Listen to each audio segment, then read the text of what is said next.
दोस्तों mediclaim policy तो आपने ले लिया, लेकिन कल को क्लेम आ गया तो आप कार्ड को कैसे यूज कर सकते हैं, आप मेडिक्लेम पॉलिसी को कैसे यूज कर सकते हैं। ठीक है, मेडिकल पॉलिसी में एडमिशन से लेके डिस्चार्ज तक पूरा A to Z मैं बताऊंगा इस वीडियो में।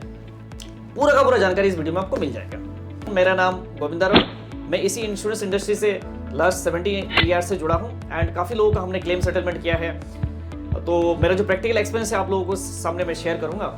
एंड अभी तक अगर आपने चैनल को सब्सक्राइब नहीं किया तो कर लीजिए, क्योंकि ऐसे interesting and knowledgeable video every week मैं अपने चैनल पर अपलोड करता हूं। उन वीडियोस को देखके एक बेस्ट से बेस्ट जो financial decision as well as insurance purchase करने के डिसीजन आप ले सकते हैं। तो डॉक्टर ने लिख के दिया, जो प्रेस्क्रिप्शन जो लिख के दिया है उसी प्रेस्क्रिप्शन को लेके एंड जो हिस्ट्री जो भी हिस्ट्री डिटेल वगैरह लिख के दिया है, सारे डिटेल लेके उसके बाद आपके पास ना एक वैलिड आईडी प्रूफ होना चाहिए। ठीक है, आईडी प्रूफ में आपका Aadhaar card, voter ID, PAN card है ना।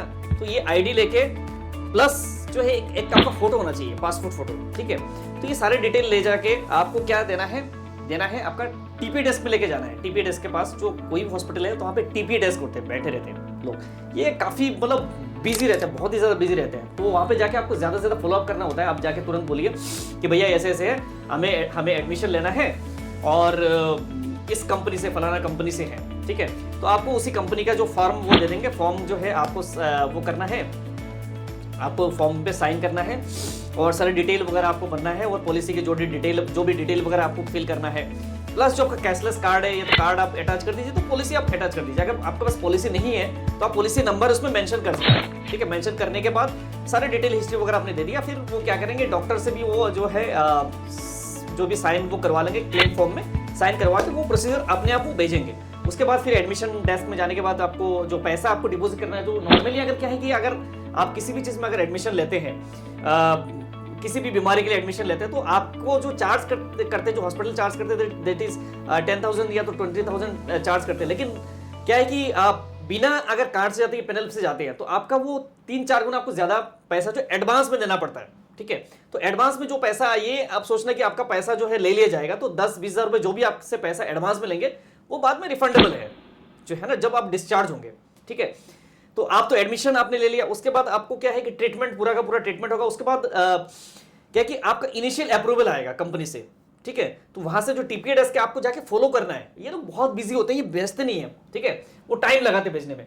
तो आप जाके वहां पे जो कोई अटेंडेंट होगा तो आपको जाके फॉलो करना है कि उन्होंने कि कंपनी में भेजा है कि नहीं। तो आपका जो प्रेस्क्रिप्शन होगा, जो आपका जो ट्रीटमेंट समरी है, वो समरी जो है पूरा का पूरा कंपनी वाले जो मांगते हैं, वो सारे के सारे समरी वो भेजेंगे। भेजने के बाद ना आपके मोबाइल पे मैसेज आएगा। क्या आएगा? प्री अप्रूवल का मैसेज आएगा। ठीक है, तो आपको इनिशियल अप्रूवल का आपका मैसेज आएगा। तो इनिशियल अप्रूवल का जो मैसेज आएगा, जिसमें मान लो सपोज कोई फीवर है तो नॉर्मल, अगर कोई बीमारी है तो आपको एक एस्टिमेट जो डॉक्टर लिख के देता है, उसी एस्टिमेट के हिसाब से वो आपका 50% या तो 30% तक अप्रूवल पहले आएगा। उसके बाद जो है फाइनल अप्रूवल में पूरा का पूरा अप्रूवल आ जाता है। मान लो सपोज पेशेंट को 4 दिन रुकना है तो 4 दिन पेशेंट रुक गया, या तो 7 दिन रुकना तो पेशेंट रुक गया। उसके बाद जो है डिस्चार्ज के टाइम आता है। तो भाई साहब, ये जो डिस्चार्ज के टाइम आता है ना, तो पेशेंट बहुत ही परेशानी हो जाता है। उससे पहले जो इनिशियल अप्रूवल के लिए जो भी अगर है, तो काफी सारे क्वेरीज आते हैं। तो क्वेरीज को जो है आपको जाके सॉल्व करना है, तुरंत वहां पे फॉलोअप करना जरूरी है।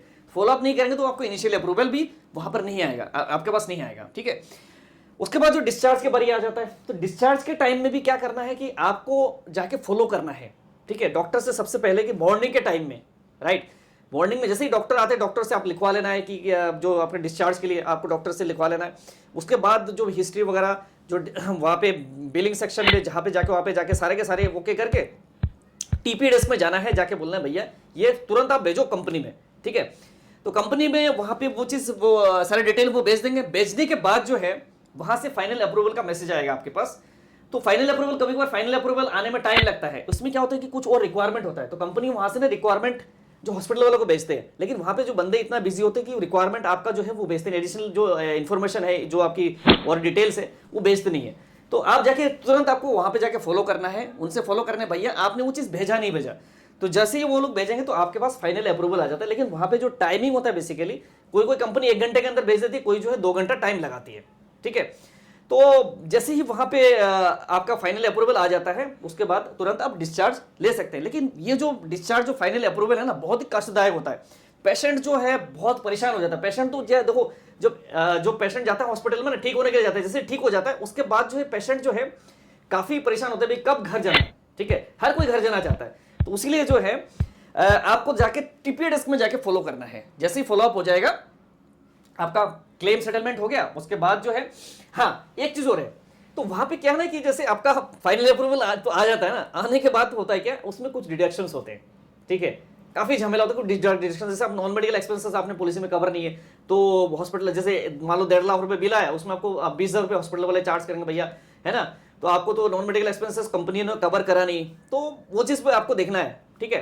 तो हॉस्पिटल वाले एक्यूरेट बिल लगाया कि नहीं, उसमें एक्यूरेट वो चीज लगाया नहीं लगाया, है ना, कुछ अगर एक्स्ट्रा लगा दिया तो आपको वो भी पे करना होता है, तो वो भी आपको देखना जरूरी है। तो वहाँ पे काफी हॉस्पिटल वालों से भी मनमुटाव हो जाता है कभी कभार, हमारे पेशेंट्स जो पेशेंट्स होते हैं, ठीक है, तो वो चीज आपको देखना है। तो आप घर आ गए, हॉस्पिटल में डिस्चार्ज होकर घर आ गए, उसके बाद जो आपका प्री एंड पोस्ट हॉस्पिटलाइजेशन वाला जो आपने जेब से पे किया, वो कैसे क्लेम करना है।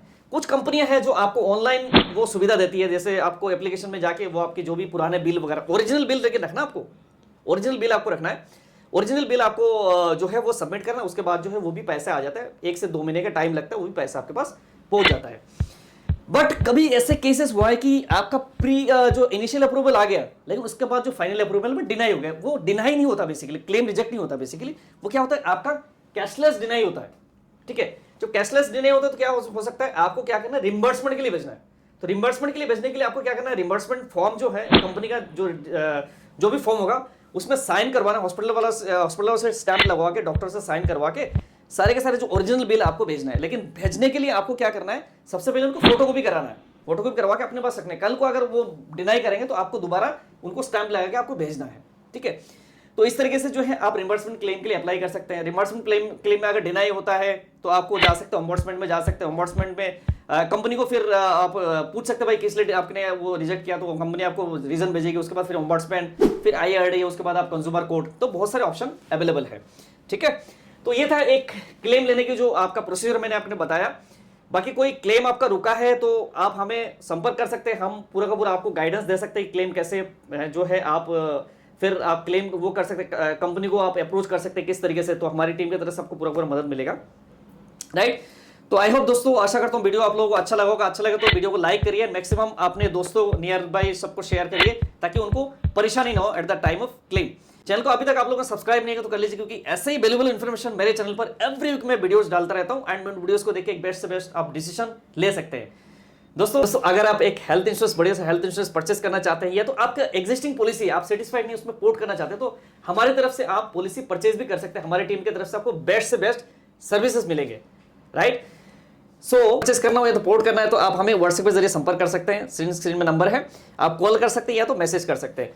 Thank you so much, thanks for watching this video. मिलते हैं नेक्स्ट वीडियो में बढ़िया और भी बढ़िया टॉपिक के साथ, तब तक के लिए bye bye, thank you so much, जय हिंद, जय भारत दोस्तों।